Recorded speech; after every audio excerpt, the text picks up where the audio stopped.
Hello students, so this is Dr. Dipali Jat here and I am an assistant professor in the Department of Zoology. तो आज हम शुरू करते हैं बिल्कुल basics idea of blood corpuscles. ठीक है, तो ब्लड कार्पसल्स देखिए, ब्लड के बारे में जैसे मैंने बताया कि ब्लड सेल्स होती हैं और इनके अंदर ये कनेक्टेड नहीं है क्योंकि इनको फ्लो करना होता है बॉडी में। ठीक है ना, तो अब ब्लड ऐसे नहीं कि उसमें सिर्फ सेल्स हैं। ब्लड पूरा एक कंपाउंड रहता है जिसमें कि कंपोनेंट है जैसे कि ब्लड प्लाज्मा। ठीक है ना, तो ब्लड प्लाज्मा ना 55% वॉल्यूम ब्लड का ब्लड प्लाज्मा बनाता है और इसमें होते हैं प्रोटीन्स और प्रोटीन होते हैं 7%। और जैसे वाटर ज़्यादा होता है 95% पानी होता है और होते हैं इलेक्ट्रोलाइट्स एंड सॉल्यूट्स, तो वो 1.5% होते हैं। ठीक है ना, और फिर होते हैं ब्लड कॉर्पसल्स। कॉर्पसल्स का मतलब होता है स्मॉल बॉडी। तो स्मॉल बॉडी होता है, इसका मतलब कॉर्पसल्स जो होते हैं वो होते हैं आरबीसी, डब्ल्यूबीसी एंड प्लेटलेट्स। तो डब्ल्यूबीसी आरबीसी को हम क्या कहते हैं, इरिथ्रोसाइट, और डब्ल्यूबीसी को ल्यूकोसाइट और प्लेटलेट्स को थ्रोम्बोसाइट।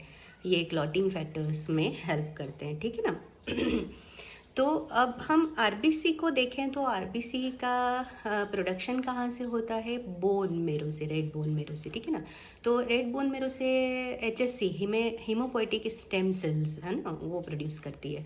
अब ये प्रोड्यूस करती है तो इस प्रोसेस को बोलते हैं इरिथ्रोपोएसिस। ठीक है ना, और उसमें होता है हीमोग्लोबिन रिच होता है। इसका शेप आरबीसी का कॉन्केव शेप होता है ना, तो क्योंकि सरफेस एरिया को इंक्रीज करता है जिससे कि उसके अंदर न्यूक्लियस नहीं होता है वो, जिससे सरफेस एरिया इंक्रीज हो जाता है आरबीसी का और उसमें हीमोग्लोबिन ताकि ज़्यादा मात्रा में हो सके। क्योंकि हीमोग्लोबिन का काम क्या है, ऑक्सीजन को कैप्चर करना। 4 ऑक्सीजन के मॉलिक्यूल ये बाइंड कर लेता है। ईच हीमोग्लोबिन मॉलिक्यूल प्रोटीन का मॉलिक्यूल है और वो फिर सर्कुलेट करता रहता है ऑक्सीजन पूरी बॉडी में। तो ये होता है आरबीसी और रेड ब्लड कार्पसल्स।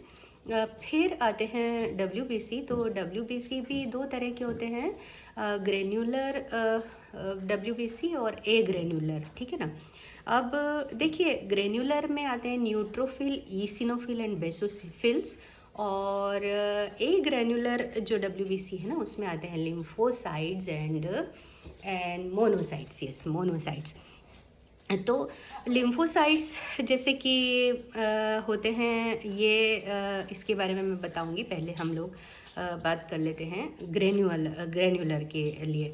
तो ग्रेन्युलर सेल्स में जो न्यूट्रोफिल्स है ना, न्यूट्रोफिल एक मल्टी न्यूक्लिएटेड सेल होती है और ये बैक्टीरियल इन्फेक्शंस वगैरह में इनका इन्फ्लेमेशन और इन सब में इनका रोल होता है। ईसिनोफिल जो होती है ना, ये primarily they involve in fighting against parasite and infection, और की रोल प्ले करती हैं एलर्जिक रिएक्शंस में और अस्थमा में।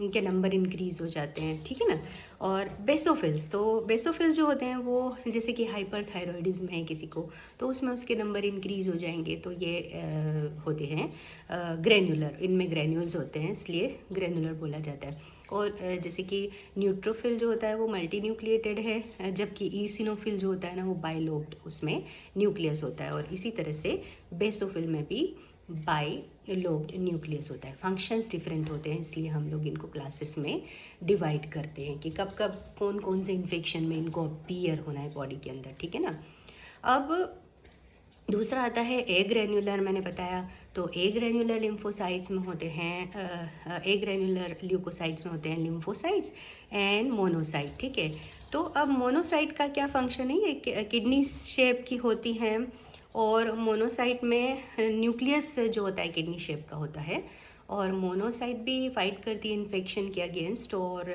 जो लिम्फोसाइट्स है ना, लिम्फोसाइट को फिर फर्दर 2 भागों में डिवाइड करते हैं हम, T cell and B cell.